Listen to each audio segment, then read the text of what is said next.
Assalamualaikum sahabat-sahabat yang dirahmati Allah.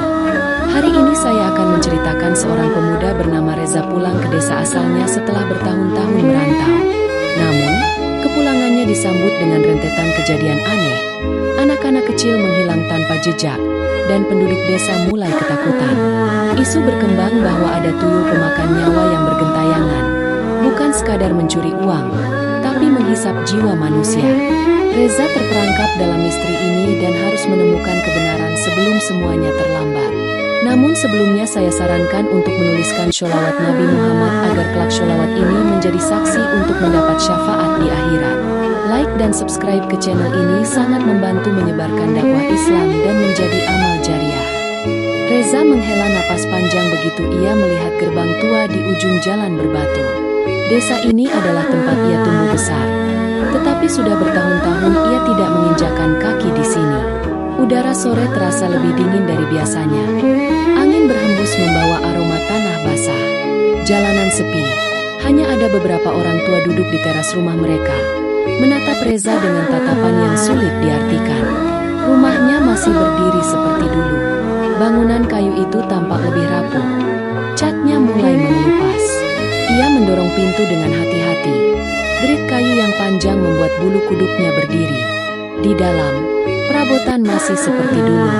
Tak banyak yang berubah, kecuali suasana yang terasa lebih sunyi. Malam mulai turun, dan suasana desa semakin mencekam.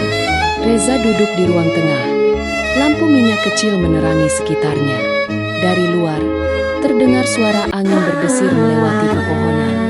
Ia menutup matanya, berusaha mengusir rasa lelah. Tetapi tiba-tiba terdengar suara tawa anak kecil. Perlahan, Reza membuka matanya.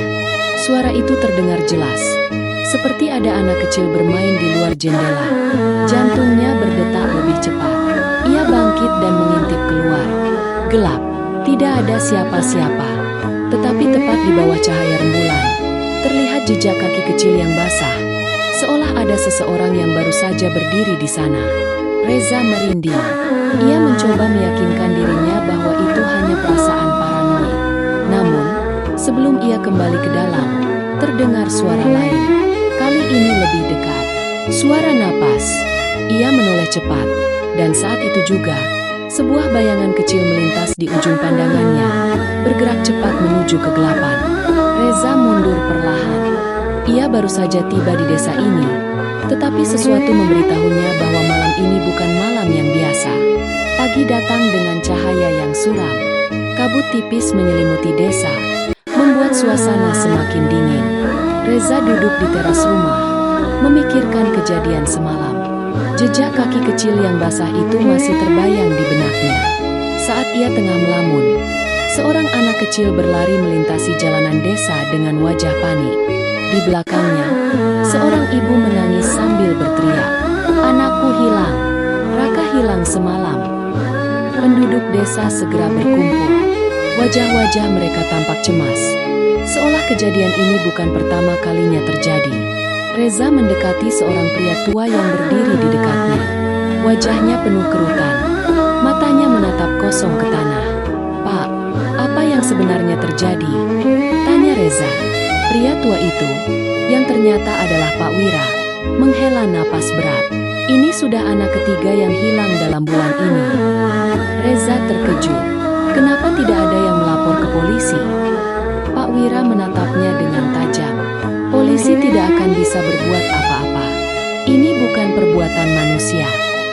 Ucapan itu membuat tengkuk Reza meremang. Maksudnya, Pak Wira tidak langsung menjawab. Sebaliknya, ia menunduk, lalu berbisik. Dulu, desa ini pernah dihantui makhluk kecil yang lapar. Mereka tidak hanya mencuri uang, tapi juga mencuri nyawa. Reza menelan ludah. Ia teringat suara tawa yang didengarnya semalam. Siang itu, warga desa menyisir area sekitar, mencari jejak bocah yang hilang. Reza ikut membantu. Mereka menemukan sesuatu di dekat sungai, tepat di tepi hutan. Sepasang sandal kecil, dan tak jauh dari sana, ada bekas jejak kaki mungil yang berakhir di air. Namun, yang membuat Reza bergidik adalah satu hal lain. Di atas pasir lembab, Ada guratan aneh yang seperti dicoret-coret oleh tangan kecil. Tulisan yang samar. Aku lapar. Malam kembali menyelimuti desa. Reza duduk di dalam rumah, menatap lampu minyak yang redup. Hatinya gelisah. Pikirannya terus memutar kejadian tadi siang. Anak-anak yang hilang, jejak kaki mungil, dan tulisan menyeramkan di tepi sungai. Aku lapar. Siapa yang menulis itu? Atau apa? Angin malam berdesir melalui celah jendela. Reza menggigil. Udara semakin dingin. Lalu, di tengah keheningan, ia mendengar sesuatu. Tep, tep, tep. Langkah kaki kecil. Jantungnya berdegup kencang. Ia mencoba mengabaikannya. Berpikir itu hanya angin. Namun suara itu semakin jelas. Kali ini, bukan hanya langkah kaki. Terdengar suara tawa lirih. Reza menoleh ke jendela. Matanya membelalak. Di luar, di balik kaca yang berembun, sepasang mata kecil menatapnya dari kegelapan. Matanya besar, hitam pekat, dan tidak berkedip. Wajahnya pucat, hampir transparan. Mulutnya menyeringai, menampakkan gigi-gigi kecil yang tajam. Reza melangkah mundur. Tangannya gemetar. Makhluk itu tidak bergerak, hanya menatap. Lalu, dengan gerakan yang begitu cepat, ia menghilang dari pandangan. Tiba-tiba, terdengar suara ketukan di pintu depan. Tok, tok, tok. Reza menahan napas. Tidak mungkin ada yang datang ke rumahnya selarut ini. Ketukan itu semakin keras. Dengan tangan gemetar, ia mendekati pintu. Jantungnya berdegup kencang saat ia mengulurkan tangan untuk membuka. Pintu berderit pelan. Namun, tidak ada siapa-siapa di luar. Hanya angin malam yang berhembus pelan. Tapi sebelum Reza sempat menutup pintu, ia melihat sesuatu di tanah. Sebuah koin emas tua. Dan di atasnya, ada bekas jejak tangan mungil yang berlumuran tanah. Reza menatap koin emas di tanah. Benda itu tampak tua, dengan ukiran aneh di permukaannya. Jejak tangan mungil yang menodainya terlihat jelas, seolah baru saja disentuh oleh sesuatu yang bukan manusia. Ia menelan ludah. Rasa takut menjalar ke seluruh tubuhnya. Angin malam bertiup lebih kencang, membawa suara samar yang terdengar seperti bisikan. Jangan tolak, ambil, ambil. Reza mundur selangkah. Ia tahu legenda tentang tuyul, makhluk kecil yang mencuri uang untuk tuannya. Tapi ini berbeda. Tuyul tidak seharusnya meninggalkan koin. Mereka mengambil, bukan memberi. Tangannya gemetar saat ia menutup pintu dengan cepat. Ia tidak ingin tahu apa yang terjadi jika ia mengambil koin itu. Namun ketakutannya belum berakhir. Saat ia berbalik, ia melihat sesuatu di dalam rumah. Di sudut ruangan, di bawah meja kayu, sepasang mata hitam mengintip ke arahnya. Mata itu tidak berkedip, hanya menatap. Jantung Reza berdegup kencang. Ia ingin berteriak, tetapi suaranya seolah tertahan di tenggorokan. Makhluk itu perlahan merangkak keluar dari bayangan. Kulitnya pucat kehijauan, tubuhnya kecil dan kurus, kuku-kukunya panjang, dan mulutnya menyeringai lebar. Reza mundur. Tangannya mencari apa saja yang bisa dijadikan senjata. Namun sebelum ia sempat melakukan sesuatu, makhluk itu berbicara. Suara yang keluar dari mulutnya bukan suara anak kecil, tetapi suara yang dalam, serak, dan berbisik seperti dedaunan kering yang bergesekan. Aku lapar. Reza membeku. Makhluk itu tersenyum lebih lebar, menampakkan gigi-gigi kecil yang tajam seperti pisau.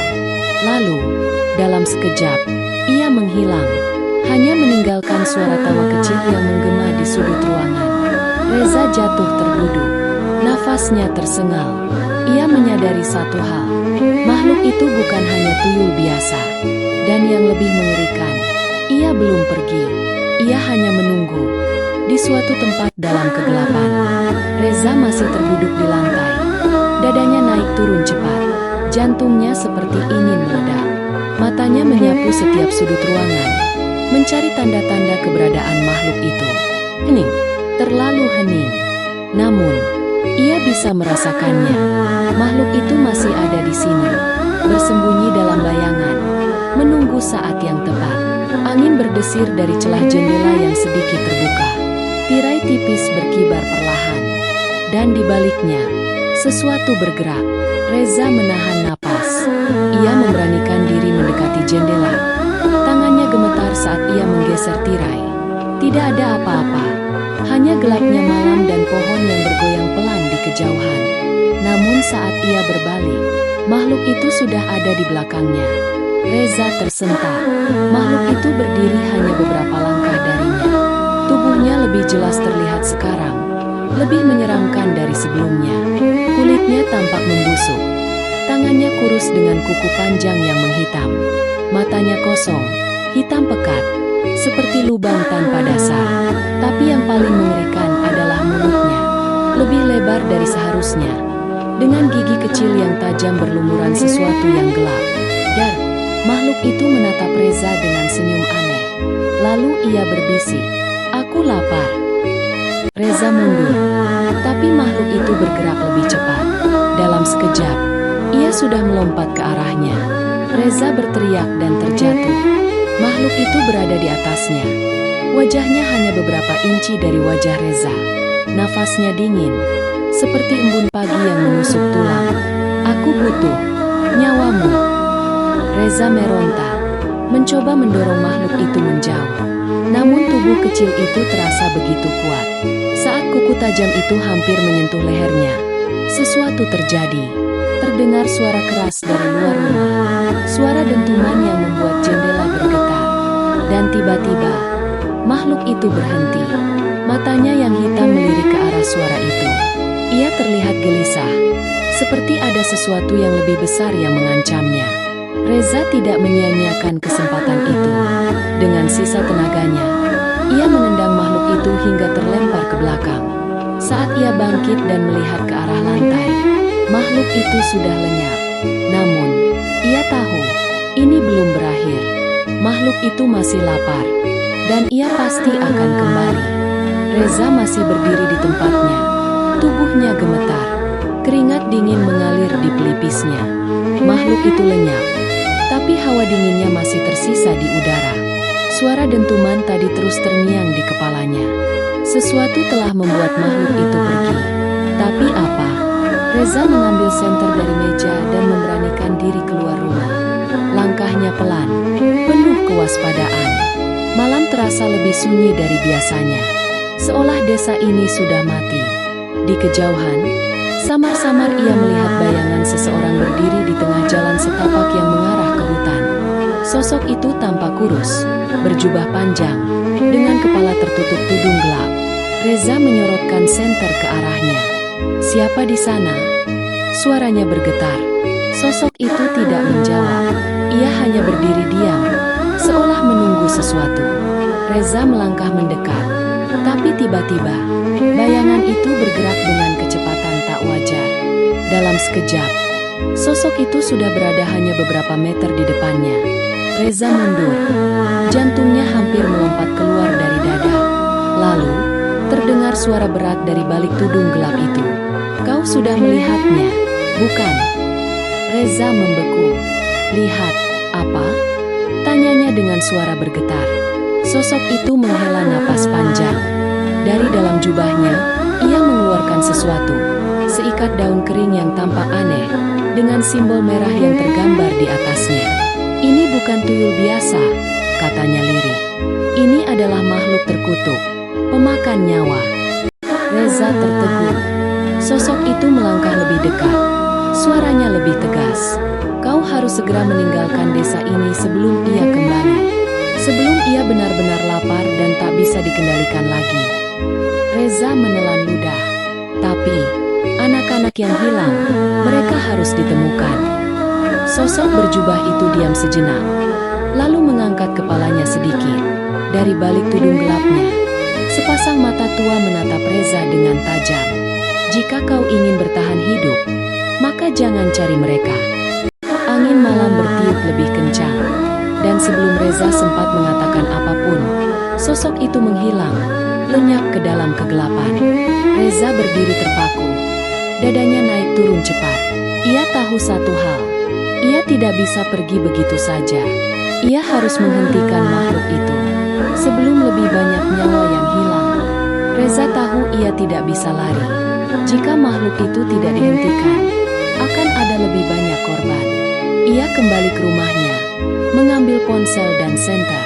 Jemarinya gemetar saat mencari sesuatu di internet. Namun, tak ada informasi tentang tuyul pemakan nyawa. Satu-satunya harapannya adalah orang tua berjubah yang ia temui tadi. Reza kembali ke tempat sosok itu muncul, berharap ia masih di sana. Hutan di depan desa gelap pekat. Tapi ia tak punya pilihan lain. Ia melangkah masuk. Suara ranting patah di bawah kakinya terdengar begitu jelas. Angin malam menerpa, membawa bisikan samar.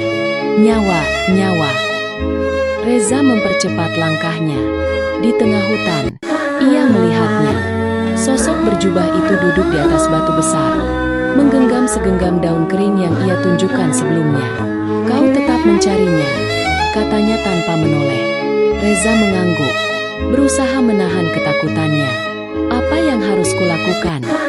Orang tua itu menghela napas. Makhluk itu dikutuk. Ia dulunya seorang anak kecil yang dijadikan tumbal untuk kekayaan. Namun, ritualnya gagal. Ia tidak bisa pergi ke alam baka. Dan kini ia lapar. Reza menelan ludah. Lalu bagaimana menghentikannya? Orang tua itu menatapnya. Ia hanya bisa dihentikan dengan ritual pengusiran. Tapi ada satu syarat. Apa? Sang pria berjubah mendekatkan wajahnya. Seseorang harus menggantikan tempatnya. Reza terdiam. Kata-kata itu terngiang di kepalanya. Seseorang. Ya. Orang tua itu menaburkan daun kering ke udara. Jika tidak ada yang menggantikan, ia akan terus mencari nyawa baru setiap malam. Reza menatap tanah. Lalu suara itu kembali terdengar. Aku lapar. Dari balik pepohonan, makhluk itu muncul. Matanya lebih hitam dari sebelumnya. Tubuhnya lebih kurus. Ia berjalan perlahan ke arah mereka. Reza bisa merasakan hawa dingin menyelimutinya. Orang tua itu menarik napas panjang, lalu mengambil sesuatu dari balik jubahnya. Sebuah botol kecil berisi cairan merah pekat. Dengan ini, kau bisa mengusirnya, atau kau bisa mengambil alih kutukannya. Reza menatap botol itu, lalu menatap makhluk yang semakin mendekat. Ia tahu, pilihannya akan menentukan segalanya. Dan ia harus memilih. Sekarang, cerita ini mengajarkan bahwa keserakahan dan perbuatan zalim dapat membawa kutukan yang berkepanjangan. Tidak ada kekayaan yang didapat dengan cara sesat yang akan membawa keberkahan.